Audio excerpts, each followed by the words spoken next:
Say hi, Mowgli. All right, guys. Today we've got the part two of the laundry room remodel.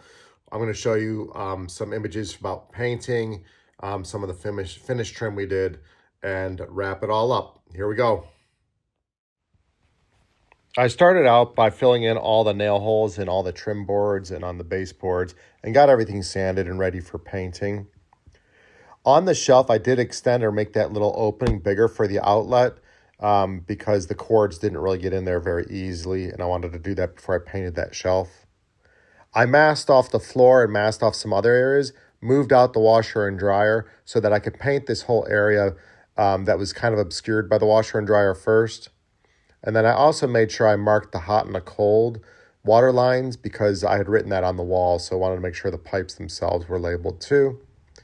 And once all that was good, I started priming the shelves, the shelf supports in other areas, especially anything that was raw wood. I primed that and then started painting the cabinets in those areas where it was behind the washer and dryer.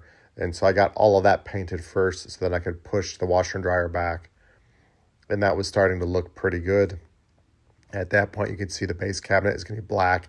That upper shelf above the washer and dryer was going to be black too.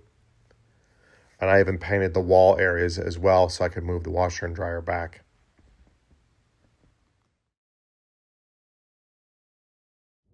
So I got the painting underway and I moved back the washer and dryer. Next up, there was a ceiling vent that I wanted to replace. So I went to the store and got a whole new unit and took that on next. The ceiling vent I got was a powered unit I got at Lowe's, and it was just a simple unit to replace the old one, and it included the motor and the housing and connected to a duct. The old one was super rusty, and it took a while to get it out of there. It was a real pain in the butt, but eventually I was able to get it out of there and got it unwired and got it off of the duct. That was like, what was a 10-minute job? That was 10 minutes alone, just trying to get the old one out of there. And then once you got that out of there, you could see the duct in there and the wiring hanging down, and actually everything aligned really well. And I had a 2x4 that I could nail the new one to as well. The opening was a little bit bigger for the old one than the new one, and you'll see that I probably need to clean it up with the trim ring. But I was able to get the main body in there and push the little tabs underneath the 2x4s on the side and actually run some duct tape around the vent. And then I installed the motor and got that all wired, and everything worked really well.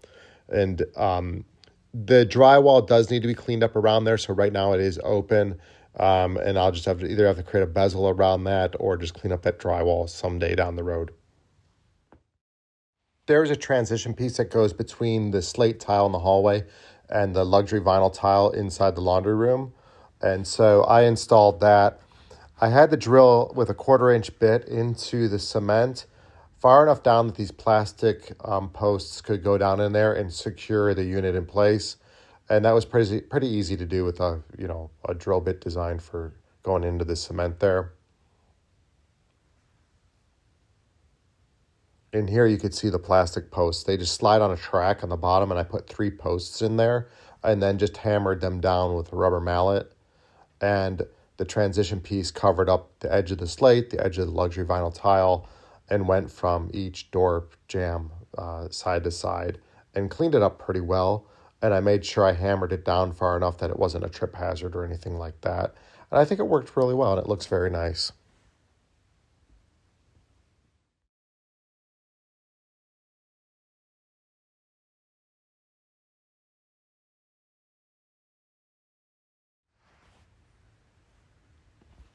Here's a quick snippet before where the painting was done, just to show you, we got everything painted. The lower cabinets painted all black. The cabinets are primed. The shelves are primed. The washer dryer's moved back in. And we are ready to finish this up painting-wise.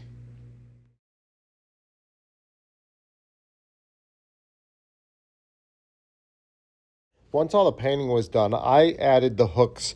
Put 3 on one wall and 2 on the other, and I screwed them directly into that 1x6 trim piece that I put at about eye level. And that's what's so great about using that trim piece is you can put hooks anywhere you want, and they're going to be securely attached. This is the finished laundry room makeover remodel. I think it looks great. We've got the light paint color on the walls and the slightly darker trim color and cabinets. Down low, we've got the black base cabinet and countertop and that stunning kind of black utility sink there with the integrated faucet that even has the pull down nozzle so you can wash things out, and it pivots and swivels. So really convenient, that utility sink now, and it's looking good. We've got plenty of storage shelf space. We've got the hooks there. You can see the new vent. I got to clean up that hole, but otherwise it's functioning again and no longer that old rusted out one. And we've got the new floor down low, that luxury vinyl tile, and everything is looking great. New trim around the door and everything else, including that there's 3 storage shelves on the far end that we built those and put those in as well too. So thank you so much for joining me on this laundry room remodel. I hope you enjoyed it. I hope you maybe learned something. If you got any questions, let me know down in the comments. And thank you so much for watching. Be sure to subscribe and like this video. I want to do a lot more for you guys.